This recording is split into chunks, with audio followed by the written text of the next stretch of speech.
As you have such a kind heart and share what you have so willingly, I will bestow good luck upon you. Yonder stands an old tree. Cut it down, and at its roots you will find something.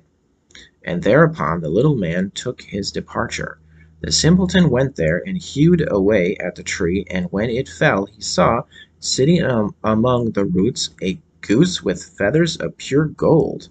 He lifted it out and took it with him to an inn, where he intended to stay the night.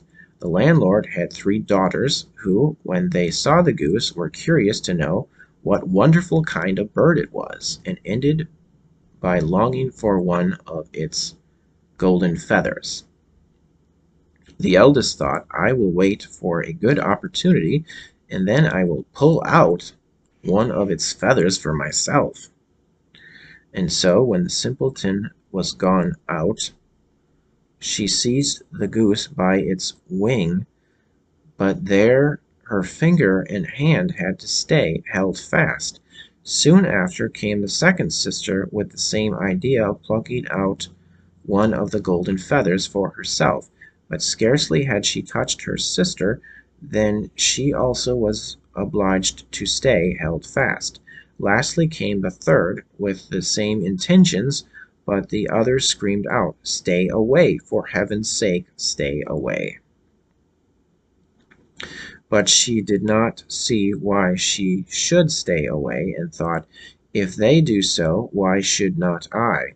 And went towards them. But when she reached her sisters there, she stopped, hanging on with them. And so they had to stay all night. The next morning the simpleton took the goose under his arm and went away, unmindful of the three girls that hung onto it. The three had always to run after him, left and right, wherever his legs carried him. In the midst of the fields they met the parson, who, when he saw the procession, said, Shame on you, girls, running after a young fellow through the fields like this. And forthwith he seized hold of the youngest by the hand to drag her away, but hardly had he touched her when he too was obliged to run after them himself.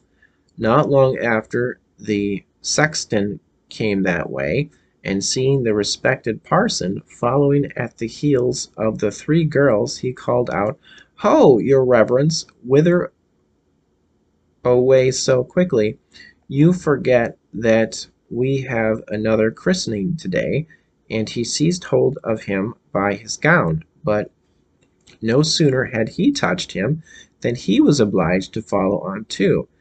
As the five tramped on, one after another, two peasants with their hoes came up from the fields,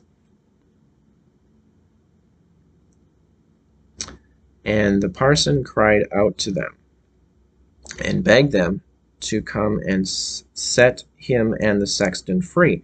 But no sooner had they touched the sexton than they had to follow on too, and now there were seven following the simpleton and the goose. By and by they came to a town where a king reigned, who had an only daughter who was so serious that no one could make her laugh. Therefore the king had given out that whoever should make her laugh should have her in marriage. The simpleton, when he heard this, went with his goose and his hangers on into the presence of the king's daughter, and as soon as she saw the seven people following, always one after the other, she burst out laughing, and seemed as if she could never stop. And so the simpleton earned a right to her as his bride. But the king did not like him for a son-in-law, and made all kinds of objections, and said he must first bring a man who could drink a whole cellar of wine. The simpleton thought that the little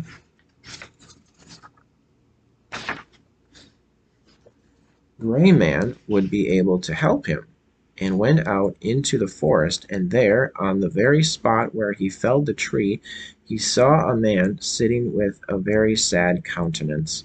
The simpleton asked him what was the matter, and he answered,